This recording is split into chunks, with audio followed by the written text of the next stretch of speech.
Good morning વિદ્યાર્થી મિત્રો, કેમ છો બધા? મજામાં? ધોરણ 9 ની અંદર ગુજરાતી વિષય. મિત્રો 9મા ના ગુજરાતીમાં આપણે 14 પાઠ પૂર્ણ કર્યા હતા અને 15મું કાવ્ય.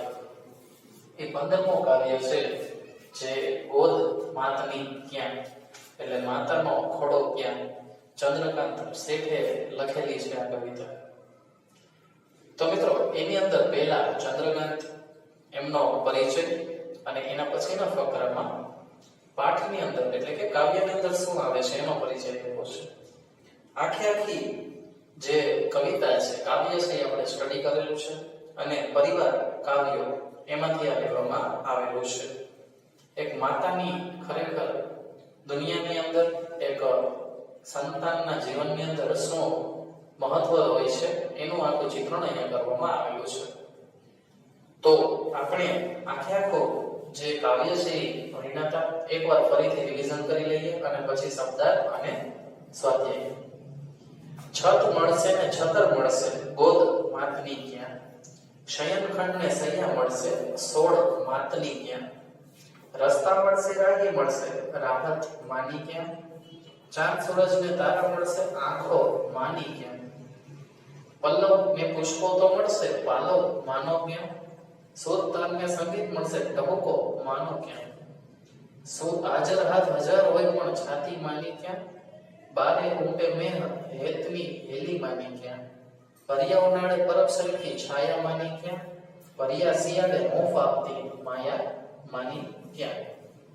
તો આખી જે કવિતા છે ખૂબ જ સુંદર માતાના ગુણગાન કરે છે. પાના નંબર 100 પૂરા. પાના નંબર 100 ઉપર શબ્દ સમજૂતી સમાનાર્થી કે શબ્દાર્થ તમે જે કહો તે. ગોદ એટલે ખોડો, અહીં માતાનો ખોડો. ગોદ એટલે કે ખોડો, અહીં માતાનો ખોડો, એવી વાત છે. સૈયા એટલે કે પથારી. સૈયા એટલે કે પથારી. સોળ એટલે પડખું કે પાસું. સોળ એટલે કે પડખું કે પાસું. નાનું બાળક હોય એ ચાલતા પણ ના શીખ્યો હોય અને માતા છે તેને દૂધ પીવડાવતા હોય તો તેના પડખામાં રાખીને તે દૂધ પી અને સૂઈ જાય એવી વાત છે. રાહી એટલે મુસાફર કે વટે માર્ગુ. રાહી એટલે મુસાફર કે વટે માર્ગુ. પલ્લવ એટલે કે પાંદડું. પલ્લવ એટલે કે પાંદડું. પરબ રસ્તામાં મુસાફરને પાણી પાવાની જગ્યા. પરબ એટલે કે રસ્તા પર મુસાફરને પાણી પાવાની જગ્યા. રાહત કે અહીં હોફ. રાહત એટલે અહીં હોફ. મેહ એટલે કે વરસાદ. મેહ એટલે કે વરસાદ. હવે છે મિત્રો વિરુદ્ધાર્થી શબ્દો. હાજર તો ગેરહાજર અને હેત તો ધિકાર. હાજર તો ગેરહાજર અને હેત તો ધિકાર. આ બે વિરુદ્ધાર્થી શબ્દો છે. હવે સ્વાધ્યાય. નીચે આપેલા વિકલ્પોમાંથી સાચો વિકલ્પ પસંદ કરી ખરાની નિશાની કરો. પ્રશ્ન નંબર 1 છે તેનો પહેલો. માતાના ટહુકા પાસે કોની વિસાદ નથી? સુર, તાલ, સંગીત કે ઉપરના ત્રણેય? તો આન્સર આવે ડી, ઉપરના ત્રણેય. સુર, તાલ અને સંગીત ત્રણેયની કઈ વિસાદ નથી. ડી આન્સર આવે પહેલામાં. બીજું, હાજર હાથ હજાર હોય. વાક્યનો અર્થ શું છે? કોઈ મદદ કરવા આવતું નથી. 1000 હાથની વાત છે. માતાની મમતા દેખાતી નથી કે બધા જ મદદ કરવા તૈયાર હોય. તો અહીં પણ ડી આન્સર આવશે, બધા જ મદદ કરવા તૈયાર હોય. સમજાણું? પછી છે ત્રીજું, માતાની છાયાને કવિ કોની સાથે સરખાવે છે? માતાની છાયાને કવિ કોની સાથે સરખાવે છે?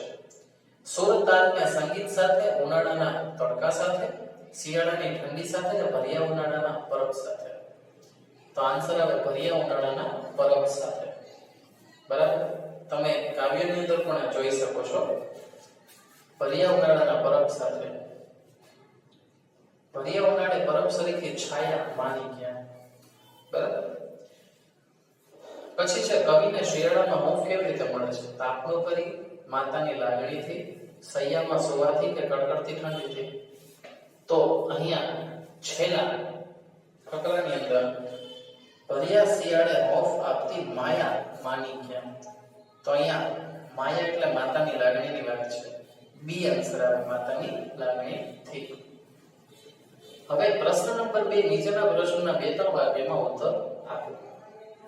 પહેલું છે, માતાની આંખોથી કવિ શું પ્રાપ્ત કરે છે? માતાની આંખોથી કવિ શું પ્રાપ્ત કરે છે? તો તમે અહીં જોઈ શકો છો, ચાંદ સૂરજને તારા મળશે આંખો માની ક્યાં? તો અહીંયા ચાંદા સૂરજ અને તારા છે એના જેવા જ પ્રકાશ કે માતા એ આંખોથી, એ માયાભરી આંખોથી એને પ્રેમ દર્શાવે છે. માતાની હેતની હેલીને કવિ કઈ રીતે સમજાવે છે? તો અહીં બારે ઉઠે મેં હેતની હેલી માની ક્યાં? ગમે તેવો વરસાદ આવે છતાં પણ જે માની મમતા હોય, બરાબર, માતાની જે મમતા હોય છે એને બારે મેં, એટલે કે ગમે તેટલો વરસાદ આવે એના કરતા પણ માતાનો સ્નેહ વધારે હોય છે એવું દર્શાવવામાં આવે છે. નીચેના પ્રશ્નોના સાદા લીટીમાં ઉત્તર લખો. બોધમાતની ક્યાં કાવ્યમાં કવિને કઈ કઈ બાબતોમાં અધૂરપ અનુભવાય છે? શા માટે?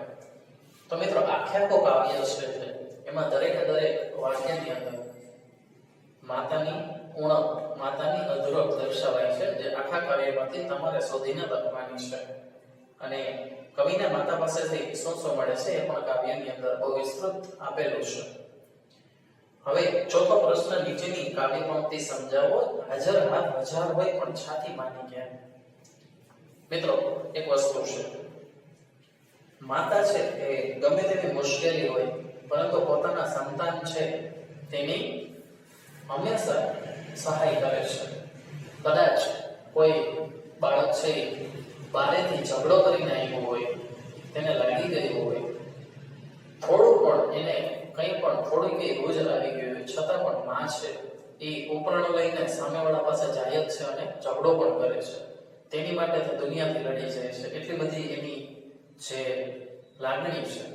હાજર હાથ હજાર હોય, બધા આખી દુનિયા બધાને મદદ કરવા તૈયાર હોય, બધા એમ કહેતા હોય કે હું તારી માટે બેઠો છું, પરંતુ જ્યારે સમય આવે ત્યારે આપણા જ આપણને કામ આવે છે. આટલી વસ્તુ યાદ રાખજો, એમાં પણ પહેલા માં.